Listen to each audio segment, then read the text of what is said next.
Hi, welcome to the Songwriter Diaries. This is a podcast all about picking the brain of every songwriter that you know. So grab a glass of wine and join us. My name is Megan Ellsworth.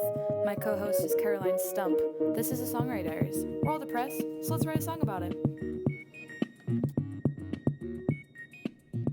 Oh, hello. Oh my gosh, hi. How are you? I'm doing well. We are back after our impromptu break, Yay! mid-season break, We're back. because we were recovering from, mine was a vacation.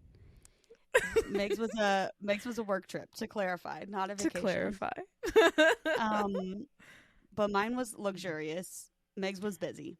Busy, still fun, still full of alcohol. Don't worry. But I was not amazing. on a beach like Caroline, sadly. Yeah, it was great. I still feel like I need a vacation from my vacation, but here we are. We are back and better than ever. And kicking off after our mid-season break is Amava. Oh my gosh. What a treat to chat with her. She is so fun. She is incredible, just so confident, self-assured, knows what she wants, and is going after it. And we all need to be more like Amava. Amazing. Yeah, and she's so talented.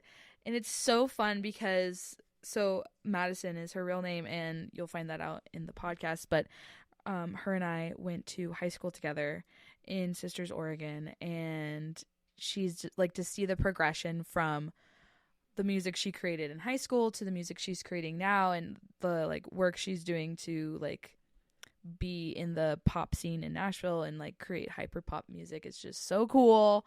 And she's a TikTok queen. Yeah, we need to learn how to tick the talk. Actually, Meg, you're doing well ticking the talk. So Thank you. I am not doing too well. You but, have I some love really the cool priority. song videos though on TikTok of you playing songs. Yeah, this is a plug for my TikTok. Go check it out. Everyone go I don't follow have a brand Caroline. over there. It's just random videos. I mean, do me have too. a video. I do have a video from my vacation though, Oh, and it's so So- cute. and it's adorable with past podcast guest Pearl Tate of Pearl. Tricky Existence. You almost forgot the podcast name, didn't you? I was confused if I said who it was with because it's with Jordan. Oh yeah. The co-host is Jordan, but of Tricky Existence. Forming words is hard today. I pushed back our recording time this morning because I did not sleep well. Oh. Yeah. So you're just She's being rude. sleepy. So I'm just picking on you.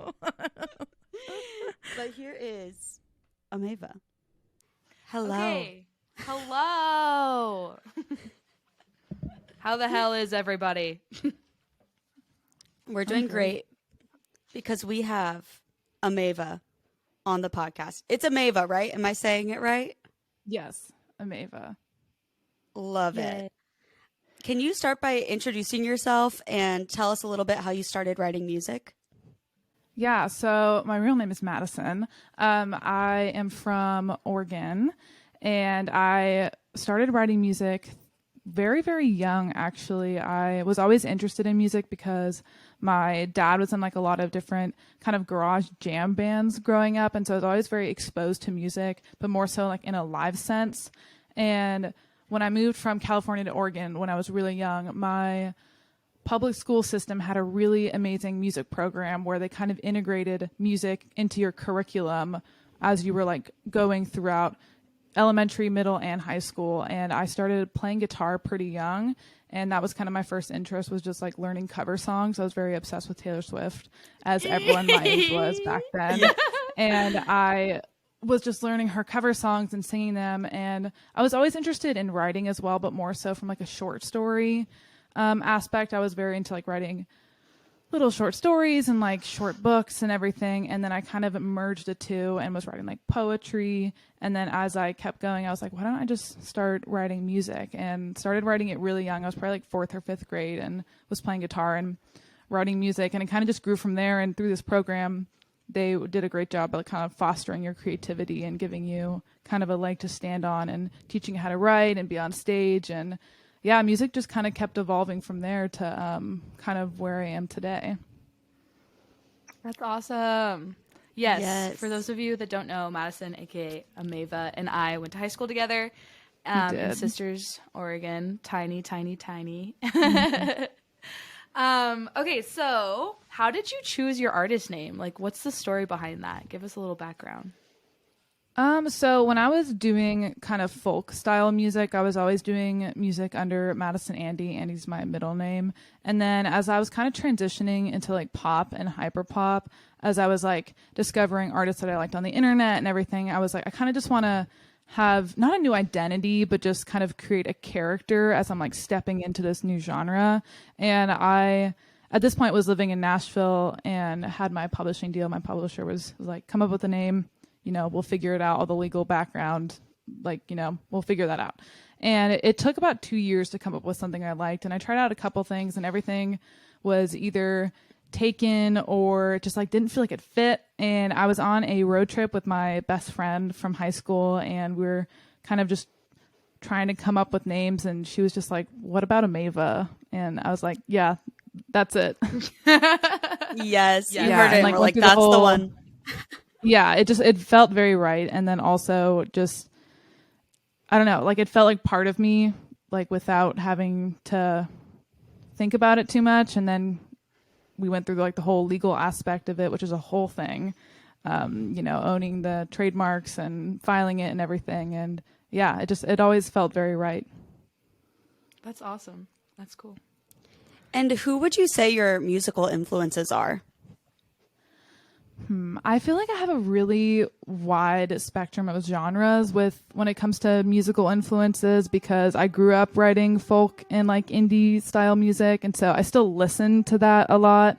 So like Phoebe Bridgers is definitely one of my favorite artists of all time. Yes. And I just love her lyrical style and I just am so inspired by her. All the way to then my favorite artist is Charli XCX as well.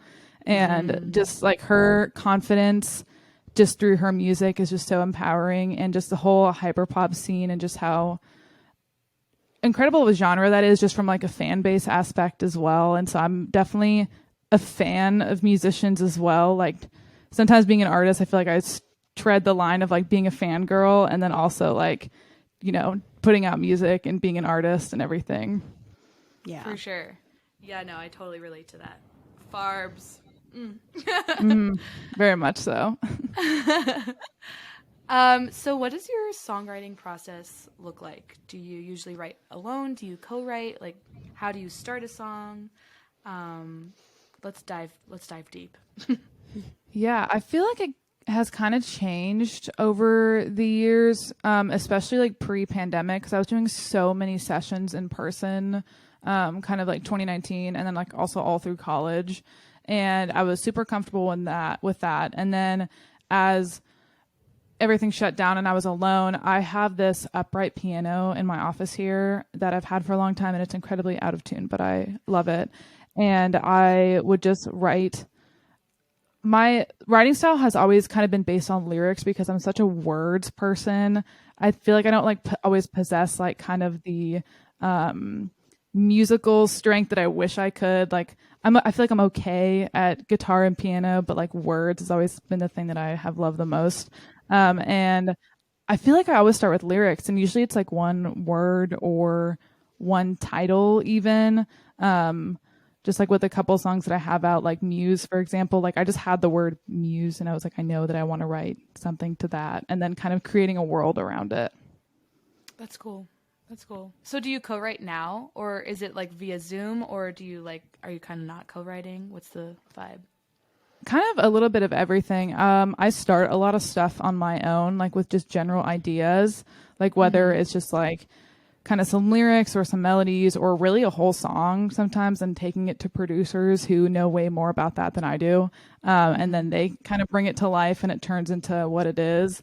I'm also writing for a lot of other artists right now, so doing a lot of co-writes, which has been really fun to step into because I feel like for so many years I was just writing for myself and on my own, which I do love, but it is fun to kind of like step outside of that every once in a while. Cool.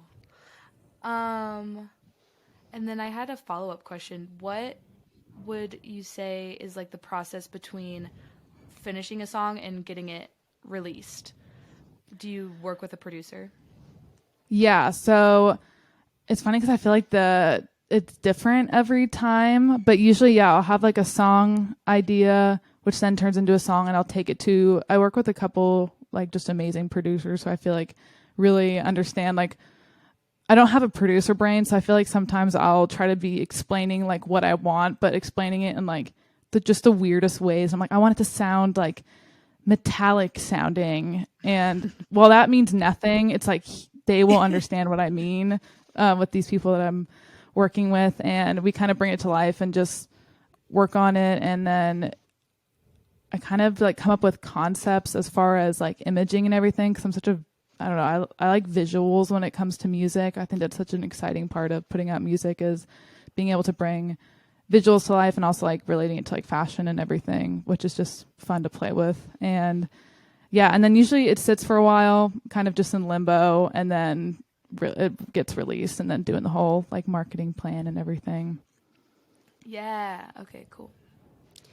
And speaking of marketing, you have mastered TikTok, and I want to know how TikTok has helped you promote your music, and any advice you have for artists or our listeners on how to be successful on TikTok, and what does it take? Yeah, I feel like I started it right as the pandemic was starting, just as something to do, to be honest, because I was, bored just sitting around. Mm-hmm. And for a long time, I was just doing like fashion on there just because I love it so much. And I was doing like outfit videos or makeup and everything. And then as kind of music was being shared on there, and I was seeing these artists, take on these whole careers and like everything, it was just super inspiring to be able to like, jump into that. Yeah, TikTok I have a love-hate relationship with it sometimes, just because it can be so finicky, but it is also like a great vessel to promote your music. Advice I would give, it sounds really corny, but like just staying like true to your vision, I think, is something that's really important. And like, well, yes, at some point you kind of do have to like follow certain like trends and like what everyone else is doing to kind of like stay, in line with like what they're promoting. I do think it's like, just do your own thing. And sometimes it might not always be music. If you have interest in like other stuff, it's cool to like take, like for me, it's like I love fashion. And so I like to relate like music and fashion together to be able to kind of create something else. I think that's interesting. Like, expanding on artistry in like all different fields, I think is something that's important, but also like a lot of fun. Yeah.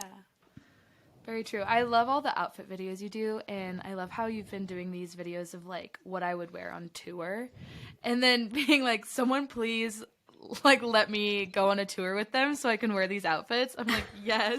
Oh yes, that is so my good. application for somebody to take me on tour for sure. But yeah, I think those are fun, like doing stuff where it's like sometimes it can be outside of music, like if it was fashion, it's like what I would wear on tour, and it's like you can still be like, hey, I'm an artist and I make music, but also like, look, I also like fashion and can talk about it and stuff like that. Yeah, it's really cool. It's also just really cool to see your progression from high school, like when we were literal children, like in Americana, like playing folk music, to now, and like seeing you totally blossom as an artist. It's like really cool as an outside perspective, so I'm a little proud. Oh, thank you. Yeah, but like I can't even like I just feel like, I don't know if it's like because I have a really bad memory, but sometimes I get like flashes of like stuff that happened in Americana and everything, and I'm just like, oh my god, I forgot about that. Or yeah, it is so weird to like just see just like how that has affected so many people that have like come out of that program, and like seeing you and like what you're doing too is just incredible. And yeah, it's like it was such a privilege to go through that, because I feel like arts in so many schools is so underfunded or like even just taken away from students. And I think that it's that program, and because of like how important arts was to the school system, was like, I mean, I don't really know what I would have had interest in had it not been for like music being like put in front of me as like part of a curriculum. Yeah, no, absolutely. Same. Yeah. And speaking of that, so you moved to Nashville for college. You went to Belmont. Mm-hmm. What are your thoughts on the Nashville pop scene? The Nashville pop scene has grown so much. Even since I've been here, I moved here in 2016 because I started a semester late. And even from like then, like I always knew Nashville was like country, but even like the country scene here has like shifted a lot since I've been here.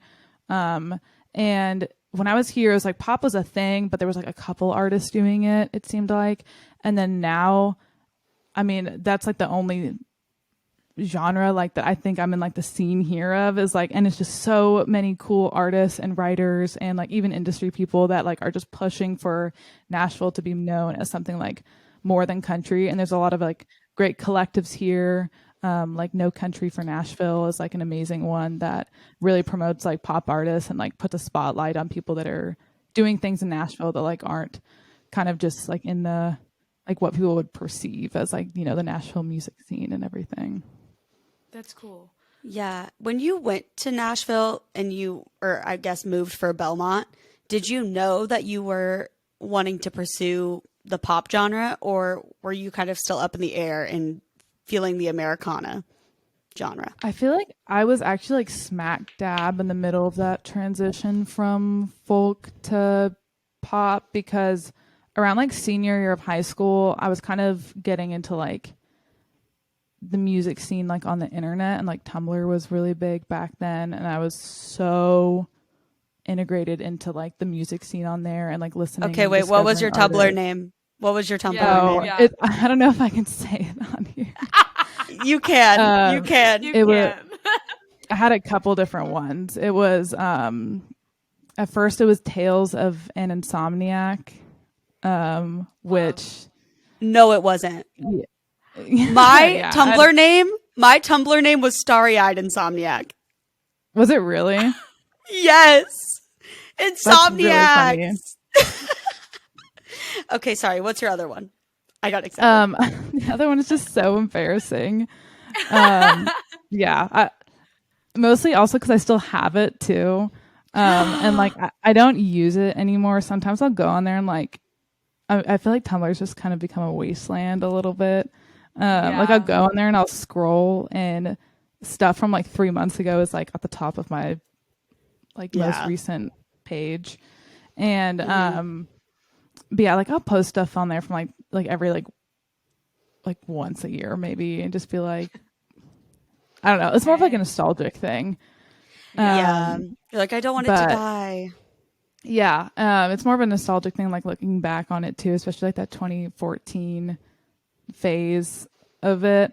Like, and I was like discovering like Lana Del Rey and like Lorde and like Charli XCX back then, and I don't know, I started like in Grimes and everything, and back then I was like, I like this is the kind of music I felt like I was identifying with, and I was kind of I felt like for me personally I was kind of growing out of like me wanting to be a folk artist, and I was like, I feel like I identify with music more like this and like this kind of like imaging and everything, and I was like struggling with, because I was playing acoustic guitar and I was struggling trying to write stuff like that on acoustic guitar, and I was like, I don't even know what a like, you know, pop track for me would sound like. And then as I was moving here and meeting people, I was like, okay, this is what it sounds like. That's awesome. Which song are you proudest of that you've written, and why? I hate to be cryptic, but it's one that's not out yet. It's one that I'm working on right now. I don't know. This was one where I feel like just the lyrics like really clicked for me, and I was like, oh, like, I don't know, because I have really bad like imposter syndrome, and sometimes I'm like, oh, I'm the worst writer in the world. But this was one where I was like, I feel like I'm a good writer in this one. But like for one that's out, probably Muse, just because I feel like that was the one that kind of like kickstarted a lot of stuff for me. Whether it was like in the internet sphere or also like then leading to people that I'm working with now. That was one where I'm really proud of the outcome of all of that. And yeah, I look back on that one, like all parts of the process, writing it, producing it, recording it, like with a lot of just like fondness, even though it was like 2 years ago, but. That's awesome. Did it come out 2 years ago, or did it come out recently? Oh no, yeah, you're right. It came out last year. Oh, okay, yeah. Okay, cool. I was like, wait, I thought it came out recently. My whole brain is just like, but time now is just like time doesn't completely exist. a stretch. No.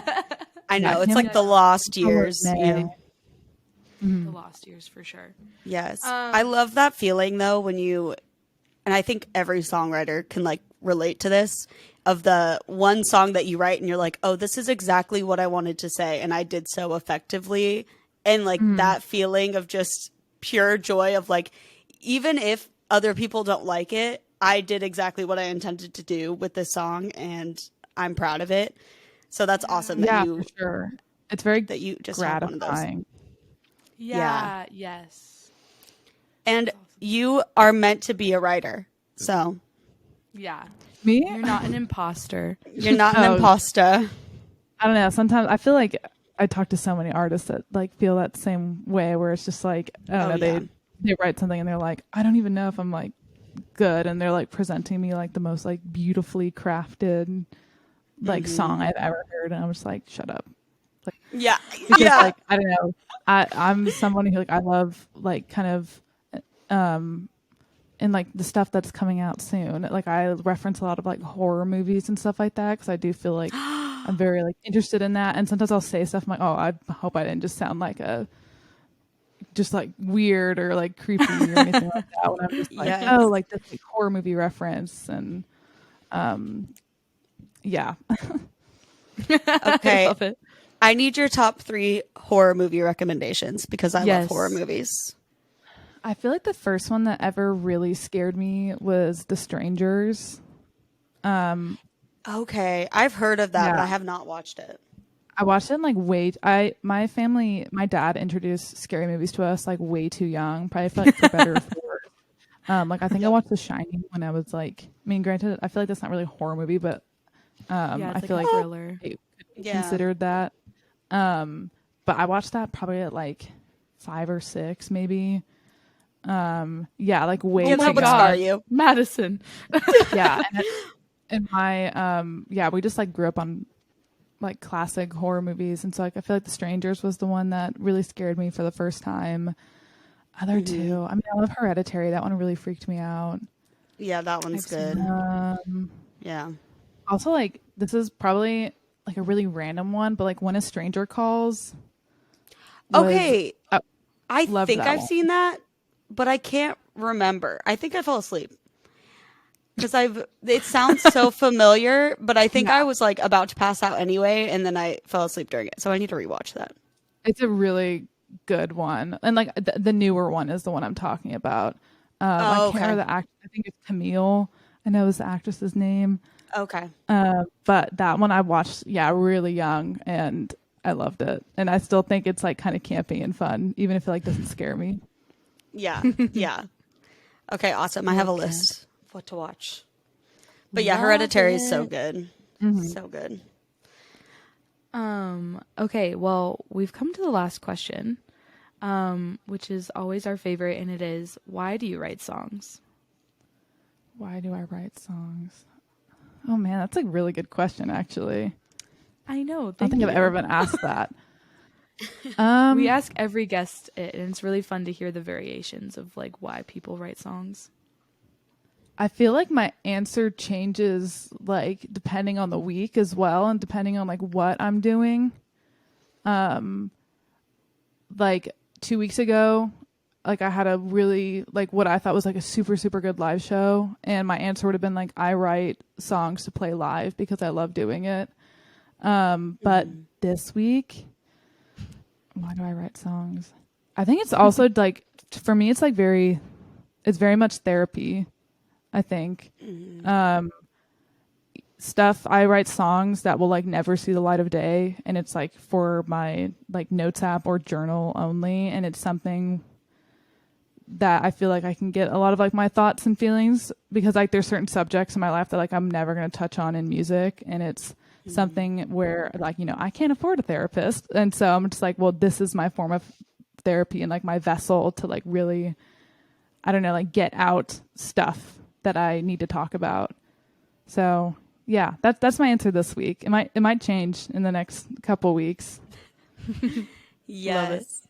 I love that though, that it just changes and morphs as you go throughout your career, and even day by day it can change. Yeah, and even like song by song as well too. Ooh, Like yeah. sometimes like song, it's like I wrote the song because I really want people to hear it because I love the song and I want like to make people like dance and like feel things and everything. And other songs, like I want people to listen to this and like relate to it because I want to know that there's other people that feel this way out there. Yeah. That's awesome. I think it's Yeah. so hard to find a balance of what you want to share as an artist and what you want to keep private. And it's very interesting that you said that you like keep some stuff because I was just talking to my friend Nicole, who's a past podcast guest. But she was talking about this song that she wrote and was only going to keep it to herself. She was like, this is too personal, too specific. No one's going to relate to this. She showed it to her friend and they were like, you need to post that online and see the response it got. And it got the best response she's ever gotten. And she was Really? like, why was I about to just keep this song hold up to myself when other people can relate? And it's been the most relatable song thus far. And I was like, that's so interesting because there are certain songs that I write that I'm like, I will never show anybody this because it is so personal and so specific. And then I'm like, but maybe if I did, other people would actually relate to it and, you know, it would gain some like success. But So Yeah, and true. that's funny to think about too because like I listen to songs sometimes from other artists that I love about like subjects that like I've related to and like will never write about and then be like, oh my God, like I'm so glad somebody put this into like, you know, words and like then into like a song because like I relate to it and I can feel like, you know, like there's a part of me where I'm like, thank God like somebody's talking about that kind of stuff. But then I don't know, I have like this other than weird side of me where I'm like, well, I don't want to talk about like, you know, that because for whatever reason, I don't know, like maybe that'll evolve like as I keep writing and everything. And also like there's stuff too where I'm just like in my head because I love like hyperpop and like pop style production so much where I'm just like, I don't know if I can imagine this over like a really fun like hyper like sounding dance song. Yeah. yeah. Well, it makes me think of Lady Gaga's song Replay, right? Where Oh my it's God, just like yeah. all about PTSD, but it's like a dance anthem. And I'm like, this I'll is have to listen to amazing. that one. I don't think I know that one. It's It's so good. yeah, I'm pretty sure it's about PTSD. If I totally made that up, I'm so A sorry. bunch of her songs are actually like about mental health, and you would Yeah. kind of never know it. I'm a huge Gaga stan.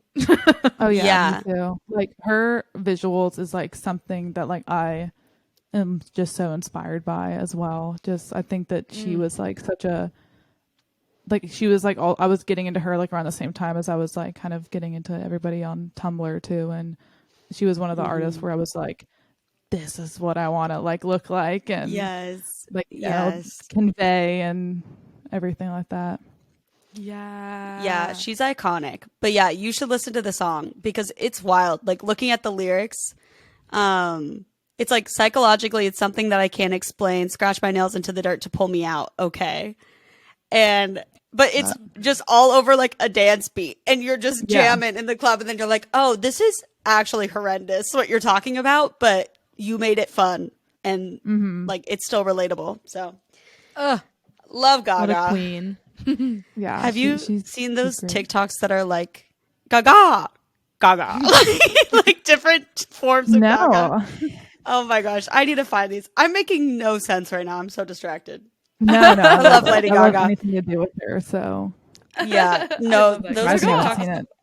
Yeah, I'll find it and I will send it to you. I feel like I'm in like the trenches on TikTok sometimes. So like sometimes people like will reference stuff and they're like, oh, I'm like, how have I not heard that? Because I feel like I'm on like some weird sides of TikTok sometimes. Same. TikTok thinks that I'm a gay man. I swear to God. Like and I'm kind of loving it because that's like all the content I get is like queer content and like gay couples, and I live for it, but I'm like, I think that they think I'm a completely different person than I am.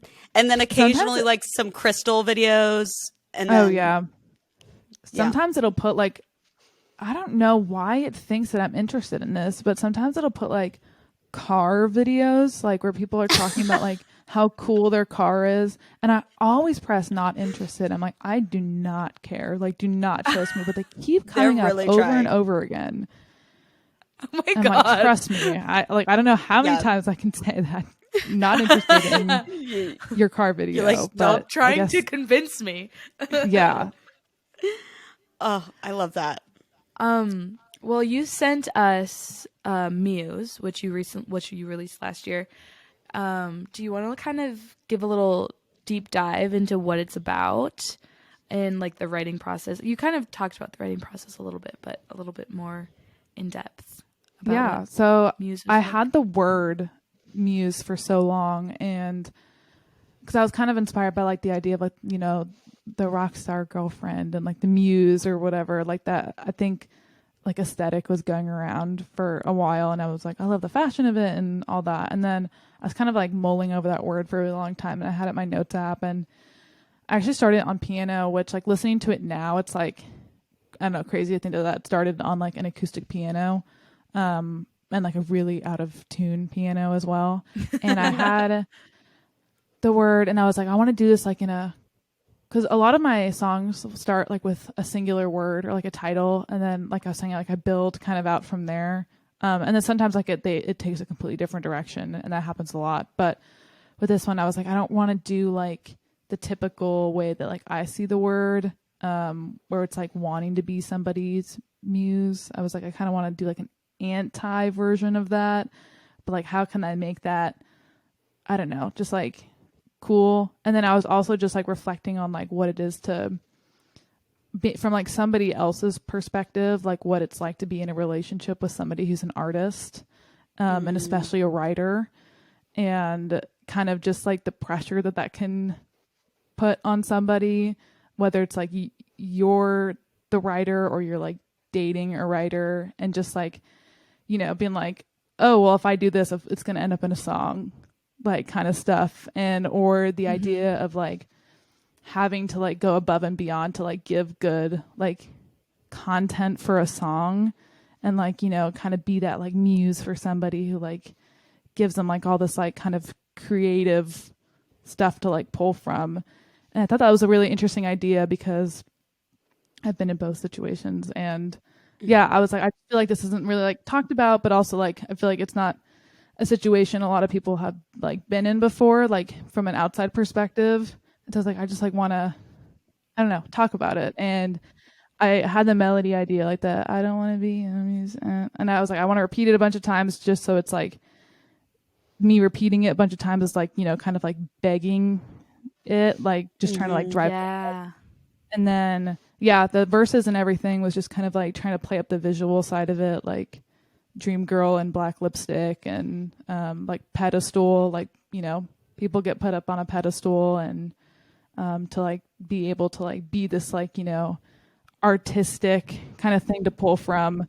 And yeah, I was really interested in that topic, and it kind of took several different forms. And I had a couple ideas and like a pretty good structure, and I took it to this incredible producer, Luke Ahrens, and he really got it and was like, at first I was like, I feel like this is a ballad. And he was like, this is not a ballad. He was like, He's like, no. Yeah. He was like, this is like a pop song. And that was like where I was starting to like hear like my sound like come out of it too. And I'm really glad that he did that, because I can't imagine it now as like a piano. I'll play it on piano from time to time. And I feel like it stands as like its own ballad, but I love the production of it. And it's just like so fun to play live too. Like that's the one I think that like from all the shows I've played recently, it's like the one I end on. And it always gets people like the most excited to hear it. Yes. And when you play it live, do you have like a band or backing track, or how do you do that? No, so I run everything off of just a laptop. And then nice. I recently I've had drummers before, and I'm trying to integrate a drummer back into my live set for future shows, just because I feel like it just adds so much having a drummer on stage.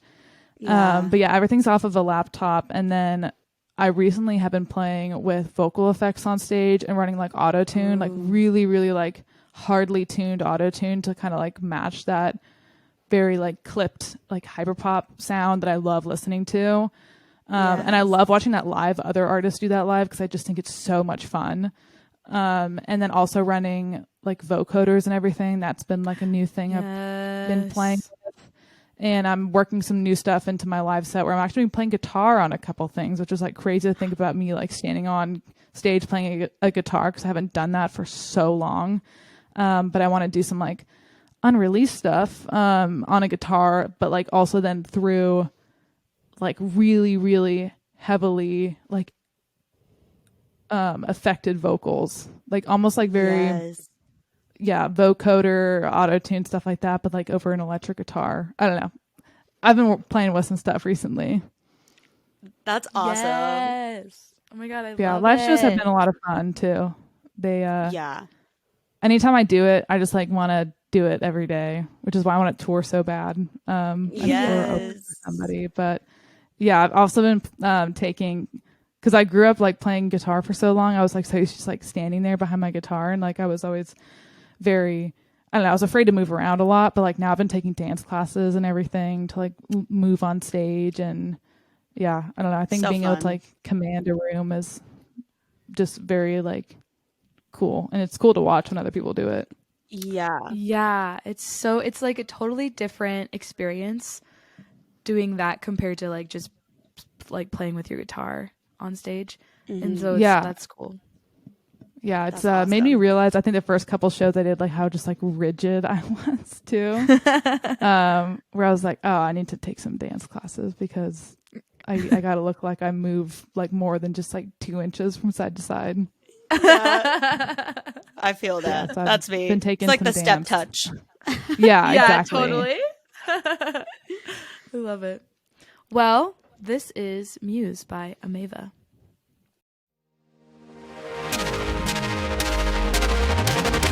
I'm your dream girl in black lipstick. Hand me the world, you could have it in leather. Your angel in bad weather.